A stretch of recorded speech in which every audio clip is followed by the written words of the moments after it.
নমস্কার বন্ধুরা, stock learner চ্যানেলে আপনাদের স্বাগত জানাই।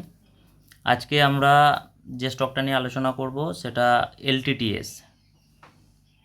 তো এলটিটিএস স্টকটার আমরা আগে টেকনিক্যাল দেখে নেব।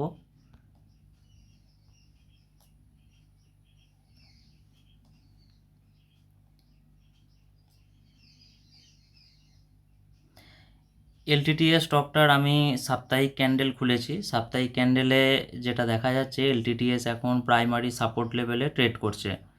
আপনারা যদি দেখেন, স্টকটা এখন 4775 এই এই রেটে এখন ট্রেড করছে। তো এর প্রাইমারি যে সাপোর্ট আছে সেটা হচ্ছে 4750।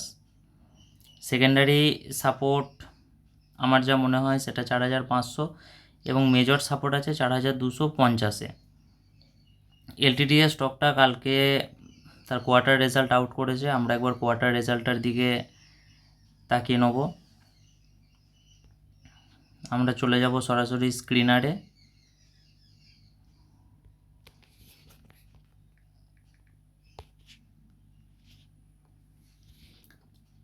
এলটিটিএস স্টকটা হচ্ছে আইটি সেক্টরের একটা স্টক। এটা ইঞ্জিনিয়ারিং সার্ভিস প্রোভাইড করে 2012 সাল থেকে। হ্যাঁ, আপনারা এটা স্ক্রিনারে ডিটেলসে দেখে নেবেন। আমরা সরাসরি চলে যাব এর চার্ট প্যাটার্নে। চার্ট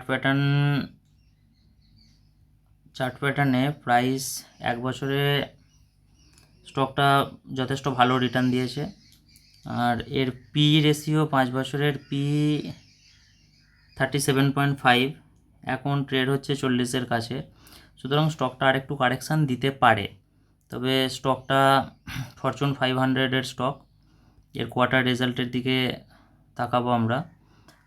কোয়ার্টার রেজাল্ট, এই মার্চের কোয়ার্টার রেজাল্টে সেলস বাড়িয়েছে, এক্সপেন্সও তুলনামূলক বেড়েছে, কিন্তু ওপিএম একই রকম ধরে রেখেছে এবং operating profit 490 crore, profit before tax 459 কোটি, নেট প্রফিট 329, ইপিএস আগের থেকে বাড়িয়েছে।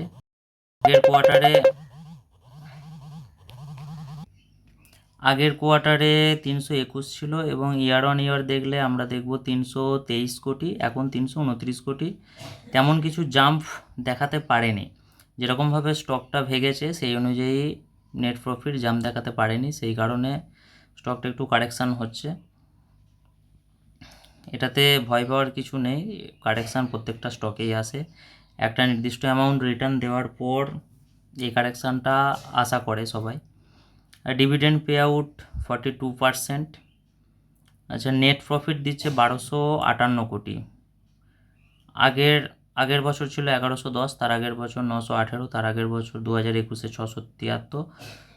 ওভারঅল দেখা যাচ্ছে যে স্টকটা প্রতি বছরই তার ইয়ারলি যে প্রফিট সেটা গেন করছে।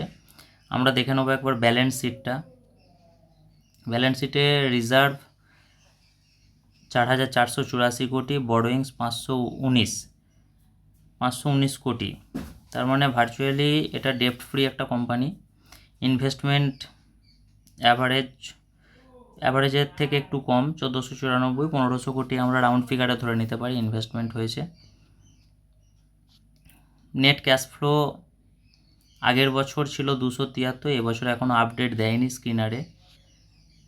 প্রোমোটার হোল্ডিং 73.74, আগে ছিল 73.80, মানে 73-র কাছেই আছে, 73-র কাছে, 74-এর কাছেই আছে। প্রোমোটার হোল্ডিং যথেষ্ট ভালো আছে। FII holding 5.52, FII holding 5.52%। FII holding একটু কমিয়েছে, কিন্তু তুলনামূলক হোল্ডিং ঠিকই আছে, অ্যাভারেজ আগের থেকে অনেক কমিয়েছে। লাস্ট 4 বছরে হোল্ডিং ঠিক আছে। এফআইআই হোল্ডিং, পাবলিক হোল্ডিংও কমিয়েছে, হোল্ডিং বাড়িয়েছে ডিআইআই। তো এরপরে দেখে নেব যে স্টকটার টেকনিক্যাল দেখে নেব একবার লাস্ট। টেকনিক্যাল অনুযায়ী 4750-এ একটা ইনস্টলমেন্ট করা যেতে পারে। স্টকটা আমার পোর্টফোলিওতে আছে। স্টকটা 4250-এ একটা মেজর সাপোর্ট দেখাচ্ছে। এখন 44 মুভিং অ্যাভারেজের নিচেই ট্রেড করছে। 200 মুভিং অ্যাভারেজ আছে 3713-তে। তবে স্টকটা স্টকেস্টিক যথেষ্ট নিচেই ট্রেড হচ্ছে এখন। তো যদি কেউ ইনভেস্ট করবেন মনে করেন তাহলে ইনভেস্ট করতে পারেন, তবে আমি বলবো আপনার ইনভেস্টমেন্টের এলটিটিএসের জন্য যে টাকাটা ধরে রেখেছেন সেটা 4টে স্টেপে ইনভেস্ট করতে পারেন। যদি ভাবেন 2টো স্টেপে ইনভেস্ট করব তাহলে এখন ইনভেস্ট করতে পারেন কিছু, আর কিছু টাকা 4250-এর কাছাকাছি ইনভেস্ট করতে পারেন। আমার মনে হয় না এর নিচে নামতে পারে। আমি সেবি রেজিস্টার্ড কোনো অ্যাডভাইজার নই। আপনারা ইনভেস্ট করার আগে একবার নিজেদের যে অ্যাডভাইজার আছে, স্টক মার্কেট রিলেটেড যে অ্যাডভাইজার আছে তাদের সঙ্গে আলোচনা করে নিতে পারেন। আমার মনে হলো এই স্টকটা নিয়ে ভিডিওটা বানানোর দরকার আছে, কারণ অনেকেই এই স্টকে ইনভেস্ট করে রেখেছেন।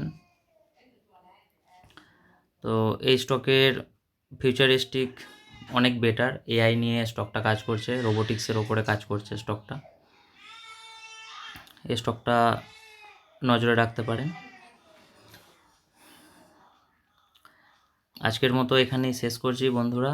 আপনাদের যদি কোনো কোয়ারি থাকে কমেন্টে জানাতে পারেন যে কোনো রকম, আর ভিডিওটা কেমন লাগলো সেটাও কমেন্ট করে জানাবেন। ধন্যবাদ।